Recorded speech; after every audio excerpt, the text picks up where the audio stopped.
raadiyoon sagalee Ameerikaa wixataa qabee haga jimaataatti galgala keessaa saalamaa walakkaa jalqabee haga saasadiitti meetir baandii 22-25 irratti Waashingtan DC irraa kan dabarsu sagantaa Afaan Oromoo amma jalqaba.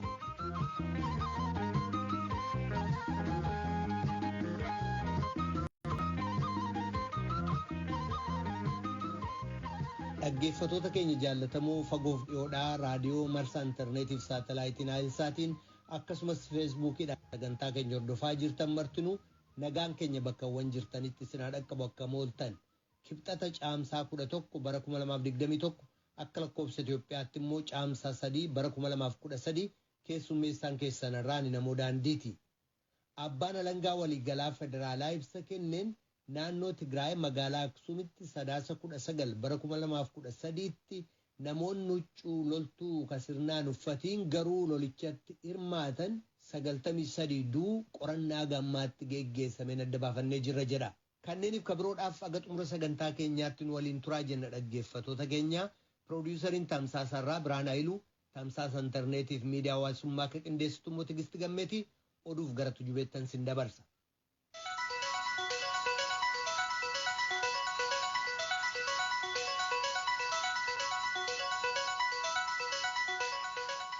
Attamooltan oduun galgala kanaaf qabnu kunoo paartiin walabummaaf qixxummaa paartii uummata Affaar waliin hojjechuuf har'a hotel Giyoon keessatti waliigaltee mallatteessanii jiran. Waliigalteen kunis paartileen lamaan toora qabatan uummata biraan akka ga'an morkattummaarraa gara injifachuutti carraa isaan geessu kan itti uummatan ta'uu dura ta'an paartii uummata Affaar Musaa Adam dubbataniiru. Seerri filannoo kan eeyyamuun ala boodatti waan harkifateef paartileen waliin ta'uudhaan yookaan tokkummaa uummachuu dhabanis filannoo irratti waliigaltee gamtaan hojjechuun isaan dandeessisu dura ta'an paartii walabummaaf qixxummaa Dr. Abdulqaadir Adam dubbatanii jiran. Paartiin qixxummaaf walabummaa naannoo Gambeelaa keessa ka jiru paartii sochii uummata Gambeelaa akkasumas paartii haqaa Dimookiraasiif nagaa uummata Gambeelaa waliin waliigaltee wal fakkaatu mallatteessee jira. Kana dura boordiin filannoo eeyyama isaa duraa haqee kan ture kaadhimamtoonni paartilee morkattoota naannoo Somaalee maqaa paartii walabummaaf qixxummaan akka dorgoman illee Dr. Abdulqaadir ibsaniiru. Paartiin walabummaaf qixxummaa naannoof mana maree bakka bu'oota uummataaf kaadhimamtoota 604 yoo dhiyeessu paartiin uummata Affaar immoo kaadhimamtoota 104 dhiyeessuusaa dura teessonni paartilee kanaa raadiyoo sagalee Ameerikaaf ibsaniiru. Baatii 5f danqaan dippiloomaasummaa Somaaliyaa fi Keeniyaa isa mudatee ture erga furamee booda Keeniyaan balalii Somaaliyaarraa dhufu mara rarraastee jirti. Abbaan aangoo siivil aaviyeeshinii Keeniyaa ergaa dhaabbata hojii balaliif ergeen balaliin biyyoota lamaan gidduu tajaajila xayyaara ambulaansiif balaa gargaarsa namoomaa ka tokkummaa mootummootaarraan kan hafe martinuu rarraafamuusaa sabaa himaatti akka hin dubbanne eeyyama kan hin qabaanne maqaan isaanii akka hin tuqamne ka gaafatan aangawaan Somaaliyaa tokko dubbataniiru. Balaliin kun caamsaa 11 hanga yoo xiqqaate hagayya 9tti ka turu ta'uun illee beekameera. Raadiyoon sagalee Ameerikaa sagantaan afaan Somaalee balaliin kun rarraafamuu kan mirkaneesse ibsa abbaa taayitaa aaviyeeshinii Keeniyaa kaleessa argachuusaa beeksisee jira. Keeniyaan sababa balaliin kun dhaabbachuun labsiin jirti garuu erga Somaaliyaan balaliiwwan caatii baatan Keeniyaarraa akka dhufan akka ugguraman labsitee booda. Baatii muddee bara 2020 keessa Somaaliyaan irra deebi'uudhaan abbaan biyyummaa koo dhiitameera dhimma keessoo keenyaa gidduu seenameera jechuudhaan himannaa dhiyeessuudhaan dippiloomaasummaa Keeniyaa waliin jiru addaan kutte. Ministiriin dhimma alaa Keeniyaa hariiroo sana bakkatti deebi'uu of eeggannoon simachuudhaan hariiroon biyyoota lamaan gidduu gama daldalaa quunnamtii geejjibaa uummataaf aadaa wal jijjiiruu gara fuula duraatti gaarii akka ta'u abdachuu isaanii beeksisan. Humnoonni nagaa eegumsa Ugaandaa roobii borii pirezidaantii Yoweri Museveni hirbuu seenuu isaanii dura naannoo magaalaa galma mootummaatti bobbaafamanii jiran.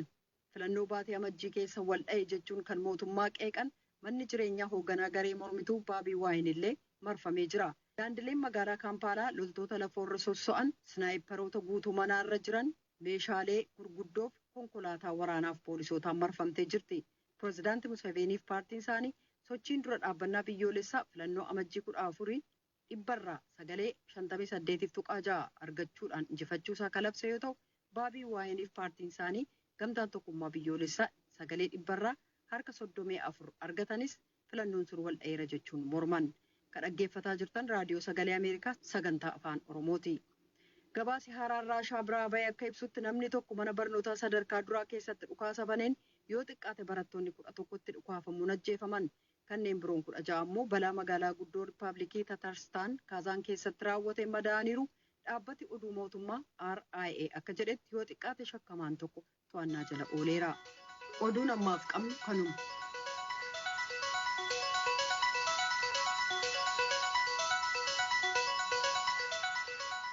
Kan dhagaa jirtanas Waashingtan DC irraa kan dabru raadiyoo sagalee Ameerikaa sagantaa Afaan Oromooti.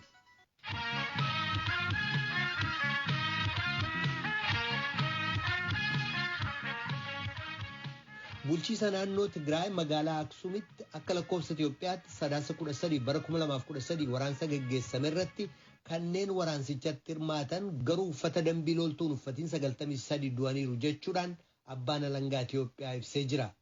Magaalaa sana keessatti raayyaa ittisaa fi loltoonni Eertiraa namoota nagaa ajjeesan jedhamee himannaa dhiyaate waajirri keenya baatiilee 2 qorataa ture jechuudhaan gaazexeessotaaf ibsa kennan ittaanaa abbaan alangaa waliigalaa obbo Fiqaaduu Tsaggaa qorannaa gammaatti geggeessamee ragaan qulqullaa'een namoonni 6 raayyaa ittisaan ajjeesamuun mirkaneessamuu dubbatan.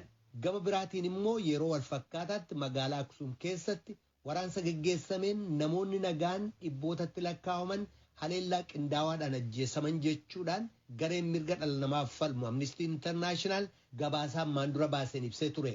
Tsaahay Daamxoo Finfinneerraa gabaasaa qabdi. Naannoo Tigraay keessatti waraana mootummaan seera kabachiisu jedhu hordofuudhaan raayyaan ittisa Itoophiyaa fi loltuun Eertiraa magaalaa Aksuumitti 10 hanga 18 bara 2013 akka lakkoofsa Itoophiyaatti namoota 40 ajjeesaniiru jechuun himanni dhiyaachaa tureeraa jira abbaan alangee waliigalaa federaalaa. Dhimma kanarratti koomishiniin poolisii federaalaa fi abbaan alangaa waliigalaa federaalaa wal ta'uudhaan ji'oota 2 qorannoo taasisaniin namoonni 6 raayyaa ittisa biyyaa Itoophiyaatiin ajjeesamuu obbo Fiqaaduu Tsaggaa itti aanaan itti gaafatamaa abbaa alangee waliigalaa federaalaa ibsaniiru. Qorachuuf yaallee jirra. Raayyaan ittisa biyyaa siviilii nama 6 sababii tarkaanfiinsaatiin du'uu isaanii mirkaneessinee jirra. Garuu 5 dhukaasa madfii irratti taargeetii itti dhukaa'e ta'ee bakka biraatitti madfiin sun kufee namni du'uusaa namni tokko immoo labsii hatattamaa bahee dabarsanii galgala irratti osoo socho'an akka dhaabbatanillee qajeelchi kennamuuf dhiyeessuu irratti namni tokko du'uusaa mirkaneessinee jirra. Obbo Fiqaaduun itti dabaluun 19 bara 2013tti lola magaalaa Aksuumitti gaggeeffameen namoonni 93 du'uu isaanii ibsaniiru. Eertiraa waliin wal qabatee 18 raayyaan ittisa biyyaa magaalaa gallakkisee ergama biraatiif deemu raayyaan Eertiraa immoo dhufee magaalaa irratti qubachuu isaanii konkolaataa 2 lakkoofsiin isaanii kan muraasa ta'e dhufuu isaanii kaadreen TPLF magaalaa keessatti raayyaan Eertiraa sodaadhaan dirqamaan waraana kanarratti hirmaatuu isaanii namni qophii ta'e osoo jiraatee harka kennuu akka barbaadan oduu walalaa magaalaa keessatti odeessuu isaanii miseensa humna addaa poolisii Tigraay fi milishaa bakka addeetti jedhamee waamamurraa gara magaalaa Aksuum socho'uu isaanii kantiibaan Aksuum immoo bosonarraa jechuudha magaalaa gallakkisee erga bahee booddee waraana bakka 5tti kuufamee ture san dargaggeessa magaalaa keessa jiraniif aga sadaasa bultii 11 aga bultii 9 kan leenjii guyyaa tokko akkaataa dhukaasatti dhukaasan kan leenji'aniif akka hiramu ajaja kennuusaa ajaja kanarratti hundaa'anii dargaggeessi magaalichaa lakkoofsi isaanii 1,500 kan ta'u waraana meeshaa kana fudhachuu isaanii achumaan sadaasa bultii 19 ganama sa'aatii 12 irratti waraana raayyaa Eertiraa irratti banuu isaanii waraanni kun ganama sa'aatii 12 aga sa'aatii 8 irratti gaggeeffamaa akka ture sa'aatii 8 irratti raayyaan Eertiraa qarqaarsa bira argatee warri waraana humna kana irratti ban immoo gara magaalaa Aksuum dhiyeessuu isaanii haga ammaa kan qorannoodhaan nuti barre namni 93 gaafuma waraana karaa du'uusaa baay'een isaa yuunifoormiin uffanne malee kan waraana kanarratti hirmaatee turu ta'uusaa garuu kan waraanaanis hin hirmaanne kanuma magaalaa keessa karaarra deemaa turanis ajjeefamuu isaanii ragaa guurreen mirkaneessinee jira jechuudha. Naannoo Tigraayitti duula seera kabachiisuu mootummaan jedhu hordofee raayyaan ittisa Itoophiyaa miseensi poolisii federaalaa fi loltuun Eertiraa shamarraniif dubartoota hedduu irratti gudeeddaan dirqii gaggeeffameera jechuun himata dhiyaate ilaalchisuudhaan abbaan alangee waliigalaa federaalaa qorannoo taasiseen odeeffannoo argateen hanga ammaatti dubartoonni 116 ta'an poolisiitti iyyannoo galfataniiru. Akka obbo Fiqaaduu Tsaggaa ibsanitti dhimma gudeeddaa waliin walqabatee aangoon kan biiroo haqaa naannoo fi poolisii naannichaati. Haa ta'u malee dubartoonni hedduun gudeedamaniiru jechuun kan ibsame ta'us akka odeeffannoon biiroo haqaa naannoo Tigraay ibsutti dubartoota 116tu akka gudeedaman ibsuudhaan dhimmi isaanii seeraan ilaalamaa jira jedhan. Qaamolee yakka kanaan himataman keessaa miseensonni raayyaa ittisa Itoophiyaa fi miseensonni poolisii federaalaa gocha kanarratti hirmaatan seeraan itti gaafatamu. Himannis irratti dhiyaateera kan jedhan obbo Fiqaaduun gama miseensota dhaaba adda bilisa baasaa uummata Tigraayin huccuu seeraa loltuu Eertiraa fi huccuu seeraa raayyaa ittisa biyyaa Itoophiyaa milishaaf humna addaatti uwwisuudhaan socho'aa waan turaniif yakka kana nama raawwate addaan baasuun rakkisaadha. Qorannichas wal xaxaa taasiseera jedhan. Haa ta'uutii ragaa hanga ammaa jiruun seeraan qaamolee yakkicha keessatti hirmaatan itti gaafatamu jechuun ibsaniiru. Naannoo Tigraay magaalaa Aksumitti raayyaa ittisaa fi loltuu Eertiraatiin ajjeechaan raawwatameera. 10 hanga 19 bara 2013 kan jedhu ilaalchisuun poolisiin federaalaa fi abbaan alangee waliigalaa wal ta'uudhaan qorannoo gaggeessaa jiruun jecha ragoolee 95 dhaggeeffateeraa kan jiran obbo Fiqaaduun qorannichi akka hin xumuramne ibsaniiru. Ajjeechaa magaalaa Aksum ilaalchisuun koomishiniin mirga namoomaa Itoophiyaa namoonni nagaan 100 ol ta'an magaalaa Aksum keessatti loltuu Eertiraatiin ajjeefamaniiru jechuun ibsuunsaa ni yaadatama. Gama biraatiin Amnesty Internationaliin namoonni nagaan 100 lakkaa'aman magaalaa Aksum keessatti ajjeefamaniiru loltuu Eertiraatiin jechuun ibsa baasee ture. Gabaasa Raadiyoo Sagalee Ameerikaatiif Tsahaay Daamxoo Finfinneerraa. Addi bilisummaa uummata Tigraay yookaan Ohaatii fi Shaneen mana maree bakka bu'ootaatiin shororkeessummaatti farrajamuun isaanii namoota nagaa aleellaarraa ittisuu fi deeggartoota dhaabota kanaa to'achuudhaaf gargaara jechuudhaan abbaan alangaa waliigalaa akka federaalaa ibsee jira. Ittaan abbaa alangaa waliigalaa obbo Fiqaaduu Tsaggaa dhaabbattoonni lameen waggoota 3 dabraniif gochaalee shororkeessummaa adda addaatti bobba'anii turan jedhanii seerri shororkeessummaa kun qaamota dhaabbattoota sana waliin hidhata qabanii fi deeggarsa godhan dabalatee itti gaafatamu akka taasisullee dubbatan.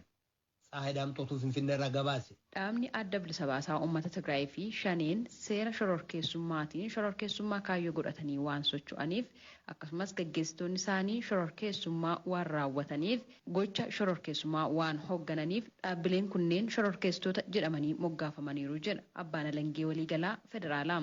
Keessumaa dhaabbanni adda bilisa baasaa uummata Tigraay erga aangoo irraa bu'eedhaas gochaalee shororkeessummaan ittiin ibsamu hedduu dalageeraa jiran. Itti aanaan abbaa alangee waliigalaa federaalaa obbo Fiqaaduu Tsaggaa. TPLFin akkuma beekamutti riifoormii kanaan booddee riifoormii kun duubatti akka deebi'u godhuuf yaalii turanii kuni akka milkoofne yeroo baran immoo Maqaleetti deebi'anii mootummaa kan humnaan jijjiiruu akka isaan irra jiru murteessuun socho'aa turan. Kanaafuu qophii waraanaa godhaa turanii. Qophii waraanaa godhuu kana keessatti dhaaba yookaan immoo mana hojii mootummaa duraan hin jiraanne ijaaranii akka harawwaatitti kan wajjuma waraanaaf qophaa'u ijaaranii jiranii. Ijaarri haarawaa ijaarame kunis jeneraalota makalaakaa irraa sababii adda addaa irraa baaniin akka gaggeeffamu godhanii jiranii. Dooktarina waraana uummata Tigraay ijaaruuf qophaa'es wajjira raawwachiiftuun TPLF mirkaneessanii waraana uummata Tigraay kan jedhu ijaaranii jiranii. Kana qofaa miti waggaa 3 kana keessatti naannoo adda addaa jeequmsa godhamaa ture yakka godhamaa ture kan hunda ispoonsarii kan godhaa turan kan faayinaansiin gargaaraa turan kan waraanaan gargaaraa tures dhaabbatuma kana keessattuu Qimaanti Amaaraa keessatti Arduuf Affaar keessatti Beeniiniif Beenishaangulii keessatti Shanee waliinis wal ta'anii hojjechaa turanii. Dhaabni adda bilisa baasaa uummata Tigraay raayyaa ittisa biyyaa irrattis haleellaa inni raawwate gocha shororkeessummaa keessaa isa tokko jechuun obbo Fiqaaduun ibsaniiru. Raayyaa ittisaa irratti waraana banuufis wajjira raawwachiistuu irratti sana dhiyaatee isaan mari'atanii preemptive defense jechuudhaan duratti waraana osoo bananamin nuti dursee waraanuu dura jedhanii waraana bananii jiranii. Waraana banuu qofaa miti Maayikaadraa keessatti uummata ajjeesanii jiranii. Rookettiin gara Bahardaar, Gondar, Asmaraa deddeebisanii dhukaasanii jiranii kana hunduu shororkeessummaadha jechuudha. Kanaafuu gocha kanaaf kan adda addaa kan ambaasii irratti dhiyaanni wanta raawwataniif shororkeessummaadhaan moggaafamanii jiran jechuudha. Shaneen yeroo jalqabaaf naannoo Oromiyaa lixaa fi kibbaatti socho'aa ture jechuun kan ibsan obbo Fiqaaduun gochaalee shororkeessummaan gareen kun raawwachaa ture jedhan tarreessaniiru. Shaneen waggootii 3 darbe kana keessatti yakka adda addaa uummata keenya irratti gaggeessaa turanii keessattuu gaggeessota Oromiyaa lixa Oromiyaa kan godina afuran Oromiyaa Wallaggaa Gujii kana keessatti ijaarsa mootummaa diiguuf abbaa torbee kan jedhamu kan magaalaa keessatti ajjechaa raawwatu ijaaruudhaan ajjechaa adda addaa gaggeessota irratti raawwachaa turanii baruma kana 2013 keessatti jechuudha. Nama 463 irratti miidhaa geessanii jiranii kana keessaa poolisiin 112 milishaan Oromiyaa 57 fi gaggeessota adda addaa 18 ajjeesaniiran. Poolisii 76 milishaa 36 fi gaggeessaa 2 irratti miidhaa qaamaa gaggeessaniiranii. Manni 160 konkolaataan 44 fi waajjirri mootummaa 84 immoo gochuma garee kanaan gubatee jira.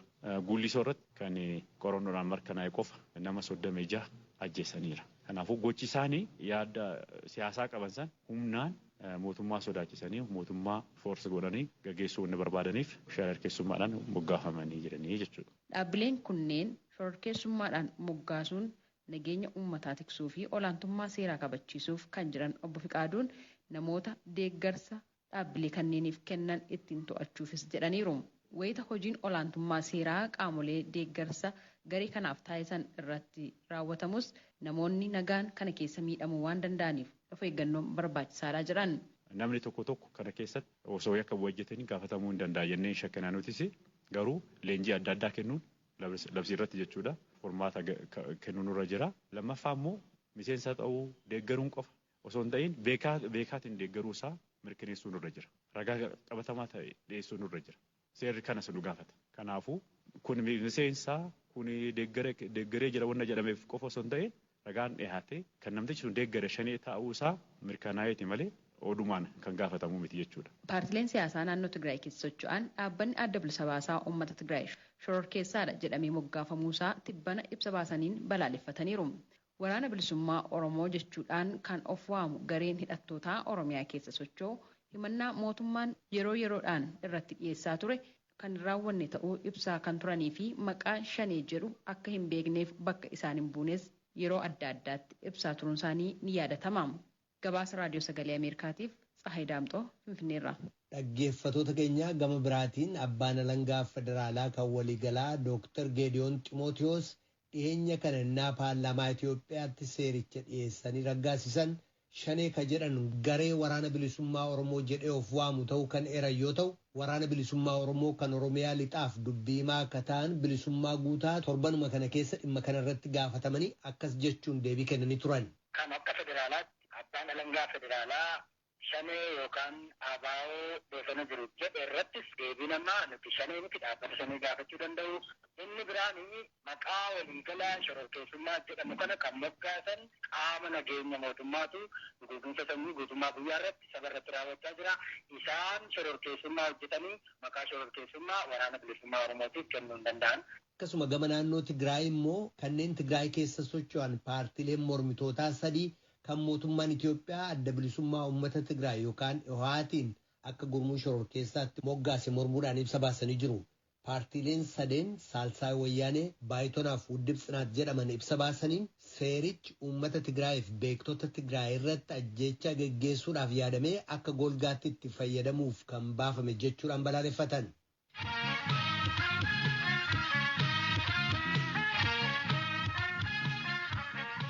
Kan dhagaa jirtan Raadiyoo Sagalee Ameerikaa sagantaa Afaan Oromootti dhaggeeffattoota keenya qophii itti aanutti ceena.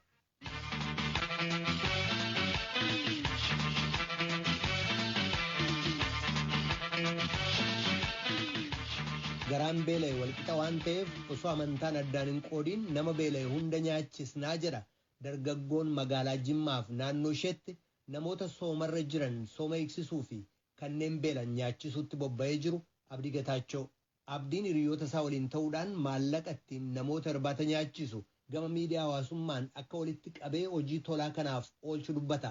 Agammaatti illee namoota 2,000 ol irbaata nyaachisuudhaa fi namoota 10 caalaatiif immoo haala hojii mijeessuu isaa dubbatee jira. Dargaggoonni miidiyaa hawaasummaa hojii gaariif itti fayyadamuudhaan hawaasa isaanii tajaajiluu danda'ullee jedha.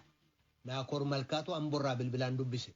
Ani kan inni irratti godina Jimmaa aanaa Limmuu Kursaa bakka ganda lakkuu ciimmee jedhamtu keessatti dhaladhee guddadhe. Barnoota koo mana barumsaa Lakkuu Ciimmee sadarkaa tokkoffaattiin baradhee sadarkaa lammaffaa Cooraa Butorittiin baradhee kanaaf immoo Limmuuttiin baradhee jechaadha. Abdii Geetaachoo akkuma miidiyaalee hawaasaa irratti namoonni muraasni na beekan hojiiwwan tola ooltummaa irratti argama yeroo ammaa kana. Abdii nama umuriin kee meeqa? 23. Galgala namoota qaama miidhamtoota ta'an, harka qalleeyyii ta'an, namoota daandii irra jiraatan yeroo faxarsiistu yookaan immoo irbaata akka isaan argatan taasiftu kanan argee maallaqa isaa akkamiin argatta? Eessaa argattaa? Sochii kana akkamiin eegaluu dandeesse? Waggaa lammaffaa keessa jira. Jalqabbiin isaa bara darbee jechaadha. Yeroo biqilaa dhaabuu fi deemnu tokko namni maqaan isaa Abdulqaadir jedhamu tokko qaama miidhamaa wayitu lafti rooba sana keessa biqilaa dhaabuuf jecha baay'ee rakkata beektaa deemsa irratti jechaadha.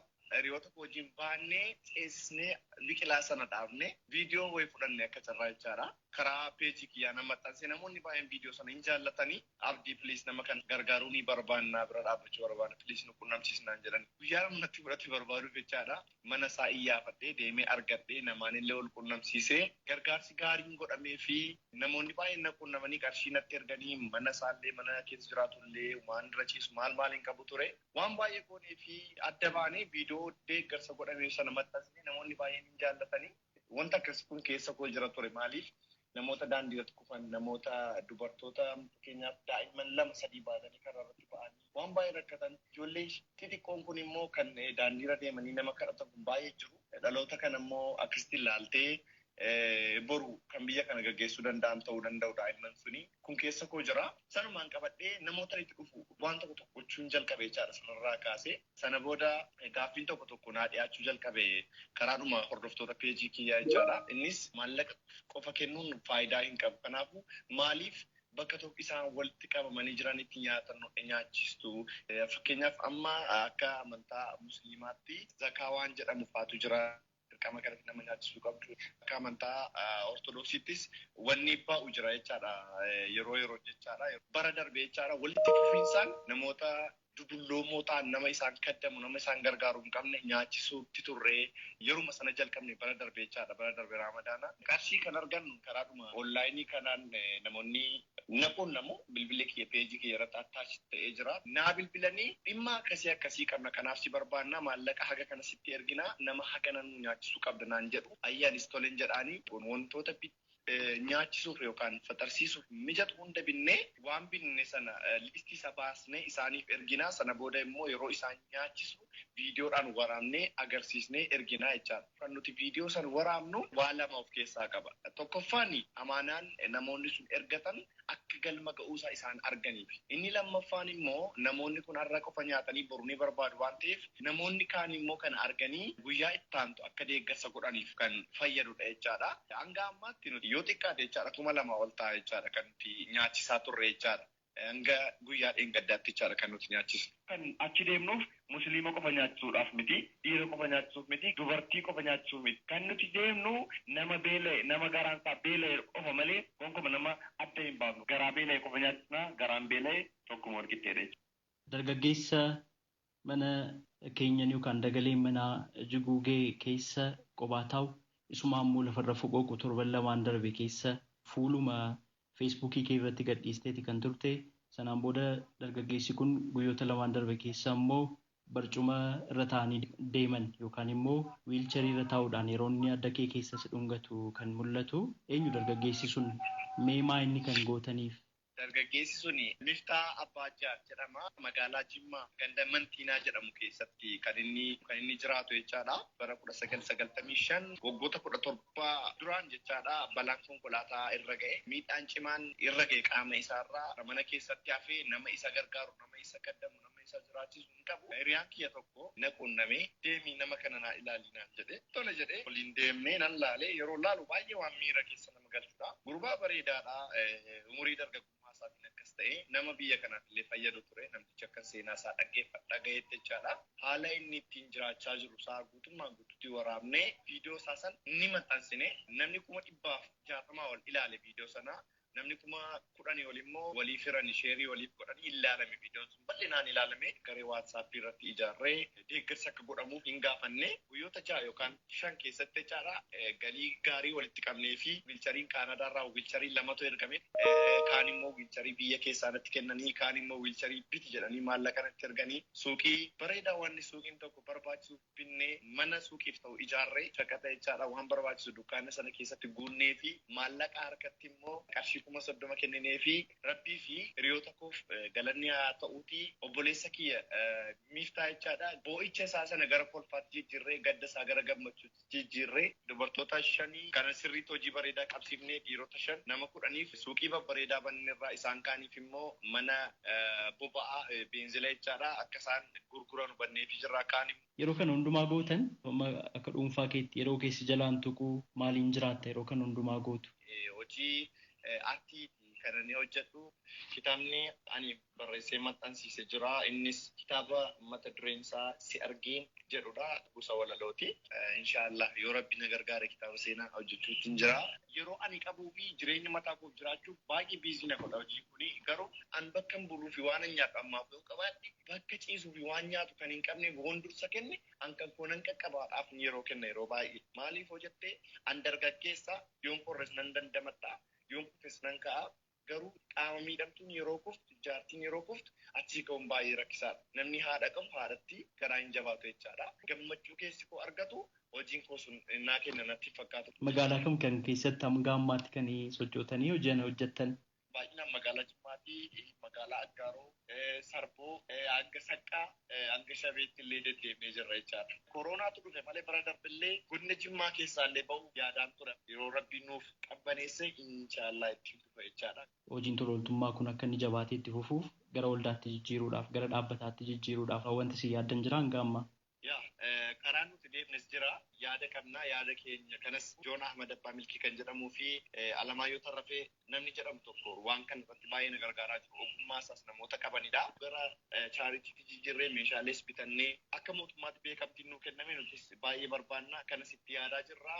Dargaggootaaf ergaa maal qabda? Dargaggoonni keenya yeroo baay'ee yeroo keenya feesbuukii irratti ni balleessina hin beekama. Miidiyaalee hawaasaa baay'eetu jira. Telegiraamii, Instaagiraamii, Tiiktookii wantoota baay'eetu jira. Garuu yoo waan harkaa qabnu seeraan itti fayyadamne faayidaan isaa jira. Garuu itti fayyadama isaa wallaallaan kasaaraa guddaa keessa nu galchuu danda'a. Miira keessa galuu dhiisnee waan hawaasa fayyadu, waan biyya kana fayyadu rakkataa naannoo keenya jiru karaa ittiin deeggaruu dandeenya. Dargaggoota kaaniif fakkeenya ta'uudha kan nuti qabnu. Uummata keenya jecha uummanni biyya keenya baay'een isaan miidhamaadha. Dinagdeedhaan, siyaasaan waan baay'eedhaan miidhamaadha waan ta'eef uummata keenya kan gargaaruu qabnu dargaggoo yeroo kanaati waan ta'eef miidiyaalee hawaasaa kana faayidaa hawaasni ittiin argachuu qabu akka argatuuf akka irratti jabaannuun dhaamsa dabarsuu fi barbaada. Dargaggoo Abdii Geetaachoo maqaa kabajamtoota dhaggeeffattootaatiin hedduu si galateeffadhaa. Rabbi si haa milkeessu. Galatoomaa.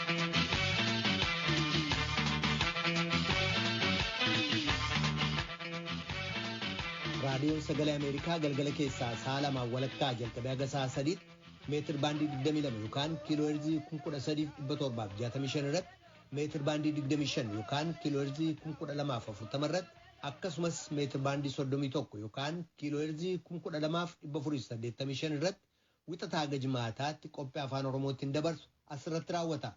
Qophii boruutiin walitti deebinaa nagaatti bulaa. Amma sagantaa afaan Amaaraatu itti fufa.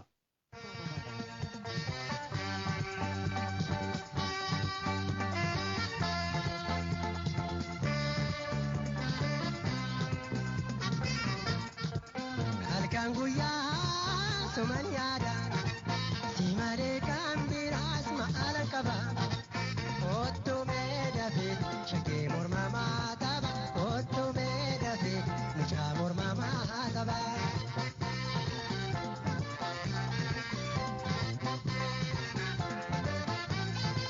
baredo fukaran pagate dafi botu ya dongi samate simale